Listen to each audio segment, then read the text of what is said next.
Anjagala bebaza okusiiba. Thank you so much for fasting. Menena abasiibye ekisiibo. Kati no aluta continue ekisiibo kino sagala kibe baliza njagala bayoza okuvumala okutuuka ku lunaku lwa Eid al-Fitr era mwebale nnyonyo tulinze Eid Mubarak Eid egenda okubeera nga esalibwako ebisolo okonja kusala ebisolo kubanga byebisolo mbina naye olunaku lw'eggulo saasaza ekisolo kyonna kubanga siina Eid teyabadde yakusala bisolo yadde yakukulisa oba kuyogayoga kumala kola kikusiiba so baganda nange menena abasiibye basiraamu n'abalala bonna abasiibiddeko bannamwe mukama abawe empeera abawe ejjana abeere ng'ate ebintu byammwe abyeta okuba nga bitambula bunyo nga bituukira so munnange awo ngenda okutandikira ku mwana mulenzi amanyiddwa nga Amooti Omubalanguzi ono nga wetwogererayo omu ku bannakinkuba comedian mu Uganda muno era ng'akolera ku radio emanyiddwa nga eya Beat FM abasinga mugiyita Beat FM era nga awakola ku show y'okumakya okuli Omukunja ne Nakatwa webakolawo okumakya ku Beat FM okula muno okutuusako program ezo munnange Amooti ono namusanze gakaba gakomba era ng'ali mu nnaku ey'ekitalo ennyo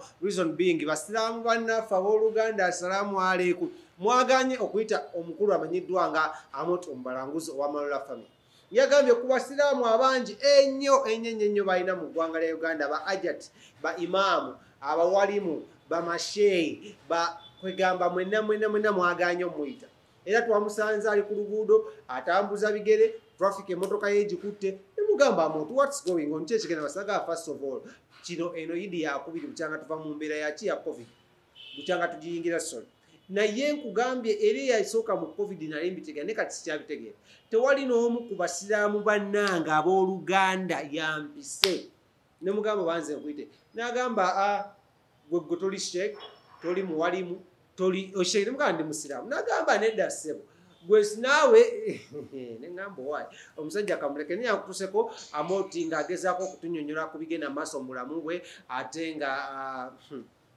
ng'atunyonyola lwaki tebamwise nabaani abatamwise bwe tukuma tugenda kuba tugenda n'amawulire amala mangi nnyo tobeera bye bateekamu ssente sibala be bannaffe aba King Mortgage Studios bagamba bakubireko ku 07024125 bwe wayagala obakyayirako basangibwawo enankulabye ku Prime Tower Complex that is level 3D04 room number bw'oyambuka waggulu oti ku madaala ojja kuba obasanga oba otuuka enankulabye bakubireko kwezi namba zenkwadde ate obeere ng'ate okikwasaganya malidaadi sana Bachi. Obulamu bwa mulembe ng'abalwanya COVID-19 tetukoze season ya Eid badde tulimu kuba abantu muziki wa comedy tewali nsasa byonna. Actually awo wennyini we twatandikira lero lunaku lwa Eid naye still amabaala gakyali magule ebifo byemukoleramu byonna bikyali biggale nga gwogenda dumalako otya leero. Of course kati ndi disappointed nnyo kubanga nakiriza nti Eid twali plan bookinga abantu abasiraamu abakola ki abali mu kukola balina kasente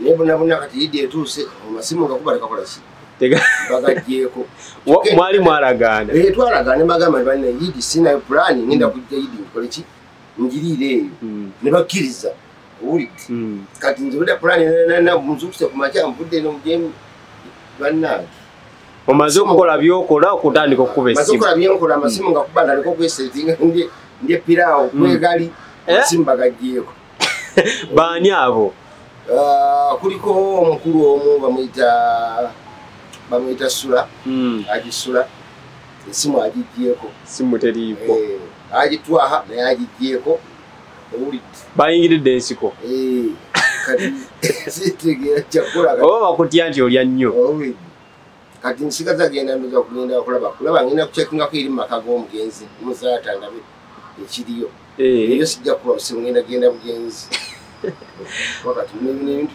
byakwewaayo osobola okufenjalamu eno Eid kituufu lunaku lwejjo lwabadde lwakulayire wa pulezidenti twanoonyeza bakomediani bonna nga teriyo n'omu ekigamba yiye kiki ekyabaganya okubeera kati tosala genda nga tubakuwadde kaadi okitegeera tebawadde kaadi tuwadde kaadi bakomediani tuza tewabaddeyo lwaki olowooza tekyabadde bwe ndowooza nti baagala abantu 4,000 kati Museveni alina abafaanizi bangi kati mwezi 4,000 kituliimu sibala abagamba nti Museveni ayagalayo omutwalo obaoliawo omutwalo ogw'abantu obaoliawo mutwandibadde naye muzini abantu 4,000 bangi tebabadde abayimbi twalabye nga baliyo bangi nnyo oba Museveni tabamanyi bakomediani tabamanyi kuba abayimbi twabalabiyo nga bayitirivu Erulibo bajja kumala tumanyi.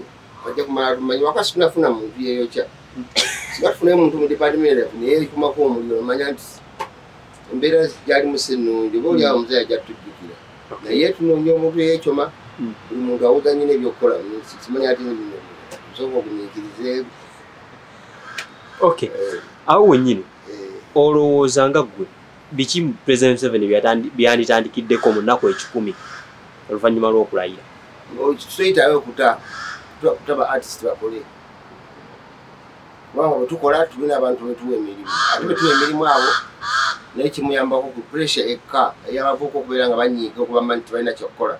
Oba ensonga nti balina kyokkola kuba ate ebintu bandi bali bamuweebwa emirimu. Emikono kyali ki? Gikyali mikwate. N'ekirala obulamu kikulu nnyo nnyo nnyo.